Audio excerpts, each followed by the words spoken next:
ओवैसी को भी पूछो, धर्म के आधार पर कानून नहीं होना चाहिए वो कहने वाले मुस्लिम पर्सनल लॉ का समर्थन करते हैं। क्या समझ रखा है सबको? किसी में सोच नहीं है क्या? वाह अमित शाह जी वाह, क्या झूठ बोला है। CAA को लेकर इतिहास में पहली बार अमित शाह ने इतना बड़ा झूठ कहा है और ओवैसी साहब को चैलेंज दिया है। इंडिया टुडे के कॉन्क्लेव यानी आज तक के मंच पर जब पत्रकार ने अमित शाह से पूछा कि आखिर CAA धर्म के आधार पर क्यों बनाया गया, क्यों मुसलमानों को CAA से बाहर रखा गया, तो अमित शाह ने उस सवाल का जवाब देते हुए ओवैसी साहब को चैलेंज करते हुए कहा कि पूछो ओवैसी साहब के मुस्लिम पर्सनल लॉ बोर्ड क्या है फिर। यानी जिस तरीके से CAA कानून से मुसलमान बाहर है, उसी तरीके से मुस्लिम पर्सनल लॉ बोर्ड के में मुस्लिम पर्सनल लॉ एक्ट में हिंदू बाहर है, जबकि मुस्लिम पर्सनल लॉ एक्ट संविधान के तहत आता है।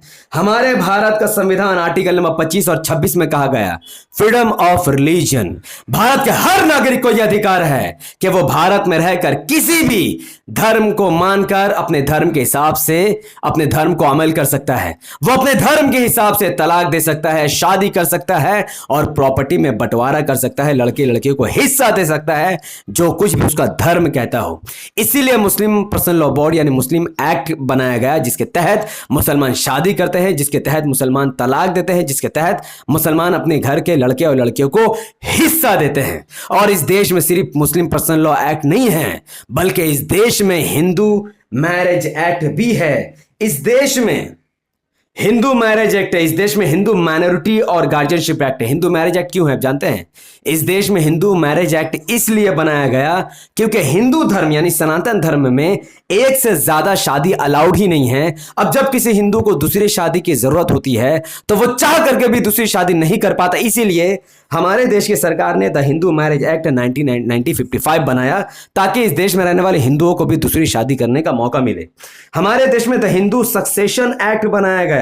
हमारे देश में द हिंदू माइनॉरिटी और गार्जियनशिप एक्ट बनाया गया। क्यों? क्योंकि सनातन धर्म में ऐसा कोई कानून ही नहीं है कि आखिर कैसे हिंदू कब तक अपने बाल बच्चों को पढ़ाएगा, लिखाएगा, कितना साल तक खर्चा उठाएगा। इस्लाम में तो कानून है, मुसलमान जानते हैं, लेकिन हिंदू धर्म में कोई ऐसा कानून ही नहीं है। इसमें एक एक्ट है हिंदू एडॉप्शन और मेंटेनेंस एक्ट।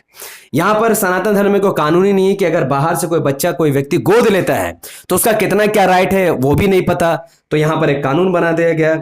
एक और है the Hindu disposition of property act. Hindu धर्म में महिलाओं को प्रॉपर्टी एक्ट से बाहर कर दिया गया, माँ बहनों को बाहर कर दिया गया, लेकिन इस्लाम में दिया गया है, जिसके बुनियाद पर हिंदू धर्म के लिए एक कानून बनाया गया the Hindu disposition of property act. एक the Hindu gains of learning act, the Hindu widows remarriage act. Hindu धर्म में विधवा को कलंक समझा गया और विधवा को शादी करने की इजाजत ही नहीं थी। इसीलिए सरकार को एक एक्ट बनाया गया the Hindu window act, remarriage act, ताकि जो विधवा जिसका खाविंद मर चुका है, जो तलाक दे चुकी है, जिसको दूसरा शादी का अधिकार नहीं, तो सरकार एक्ट बनाकर उन्हें दूसरा शादी का अधिकार दे रही। लेकिन हमारे इस्लाम में विडो को दूसरा शादी का अधिकार है, इसमें एक्ट बनाने की जरूरत ही नहीं है। The Hindu women's right to property act 1937, जहां पर यह कहा गया कि हिंदू औरतों को भी उनको प्रॉपर्टी में अधिकार मिलेगा, उनके बाप की प्रॉपर्टी में, उनके शौहर की प्रॉपर्टी में, जबकि इस्लाम ने ये अधिकार 1400 साल पहले ही दे दिया है। तो एक तरफ इस देश में हिंदू मैरिज एक्ट से लेकर हिंदू डिवोर्स एक्ट तक बना गया है, वही इस देश में मुस्लिम पर्सनल लॉ एक्ट भी है, जो संविधान के आर्टिकल 25 और 26 के तहत आता है। लेकिन जहां तक बात CAA की है तो सिटीजनशिप अमेंडमेंट एक्ट, चूंकि एक धर्म के आधार पर बनाया गया, एक खास धर्म को इसको बाहर निकाल दिया गया है और कुछ धर्म को इसमें जोड़ दिया गया है, जो कि भारत के संविधान आर्टिकल 15 के खिलाफ है, जिसमें लिखा गया है prohibition of discrimination on grounds of religion, race, caste, sex और प्लेस ऑफ बर्थ। कि भारत का संविधान आर्टिकल 15 यह कहता है कि भारत की सरकार धर्म के आधार पर, जाति के आधार पर, जेंडर के आधार पर, कास्ट के आधार पर ऐसा कोई भी कानून नहीं बना सकती है, जबकि CAA धर्म के आधार पर बनाया हुआ कानून है, जो कहता है कि बांग्लादेश, पाकिस्तान और अफगानिस्तान से धर्म के आधार पर प्रताड़ित किए हुए हिंदू, सिख, क्रिश्चियन, बौद्ध और ईसाई धर्म के लोगों को बाज़ाब्ता CAA के तहत नागरिकता दी जाएगी और मुसलमान को बाहर निकल के भारत का संविधान आर्टिकल 16 के खिलाफ एक बहुत बड़ा उल्लेख किया गया, 15 के खिलाफ बहुत बड़ा अन्याय किया गया है। इसके अलावा अमित शाह ये कहते हैं कि CAA किसी को भी किसी का नागरिकता लेने का कानून नहीं है। अमित शाह को यह समझना चाहिए, हालांकि उनको पता है वो तो हिंदू धर्म के लोगों को मूर्ख बना रहे हैं। देखिए CAA तो सिटीजनशिप देने का कानून है, लेकिन जब एनआरसी में किसी मुसलमान का नाम नहीं आएगा तो उसको CAA से कानून सिटीजनशिप नहीं दी जाएगी। जबकि हिंदू, सिख, ईसाई, बौद्ध, जैन धर्म के लोग अगर एनआरसी में नाम नहीं आएगा तो उनको CAA के तहत सिटीजनशिप दे दी जाएगी, जो साफ दर्शाता है कि यह एक भेदभाव वाला कानून है और यह नागरिकता देने के साथ साथ लेने वाला भी कानून है। इसके अलावा अमित शाह ने एक और बात कही। देखिए ये वीडियो कोई फनी वे में नहीं है, बल्कि ये बहुत सीरियस बात है। अमित शाह ने कहा कि दुनिया में कई इस्लामिक देश हैं, मुसलमानों को वहां चले जाने चाहिए, जबकि धर्म के आधार पर जिन हिंदुओं को प्रताड़ित किया गया सिर्फ उनको ही भारत में नागरिकता दी जाएगी। जबकि सच्चाई ये है कि 2017 में म्यांमार के अंदर रहने वाले 10,000 से ज्यादा रोहिंग्या मुसलमानों, औरतों और बच्चों को निर्मम हत्या कर दी गई धर्म के आधार पर। धर्म के आधार पर 2017 म्यांमार में मुसलमानों के 300 से ज्यादा गांव को जला दिया गया और धर्म के आधार पर ही 7 लाख से ज्यादा रोहिंग्या मुसलमान म्यांमार छोड़कर भागने को मजबूर हो गए। वो तितर बितर हो गए। और ये रिपोर्ट मेरी नहीं है, ये यूएन की रिपोर्ट है, जिसको भारत की सरकार भी नकारा नहीं कह सकती है। भारत की सरकार भी इसे नकार नहीं सकती है। तो यूएन की रिपोर्ट के अकॉर्डिंग 7 लाख रोहिंग्या मुसलमानों को धर्म के आधार पर उनको देश छोड़ने पर मजबूर कर दिया गया। और आज रोहिंग्या के मुसलमान दर बदर भटक रहे हैं।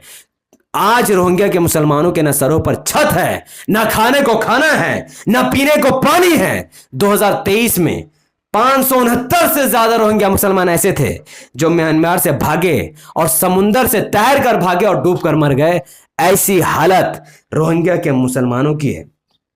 आज हमारे देश भारत में 40,000 से ज्यादा रोहिंग्या मुसलमान रहते हैं।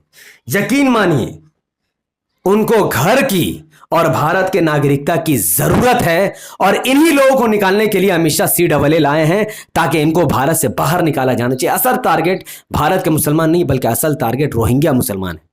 और जहां तक पाकिस्तानी हिंदू की बात है, तो पाकिस्तानी हिंदू तो कहते हैं कि हमें हिंदू होने पर फख्र है और हम प्राउड से खुद को पाकिस्तानी कहते हैं।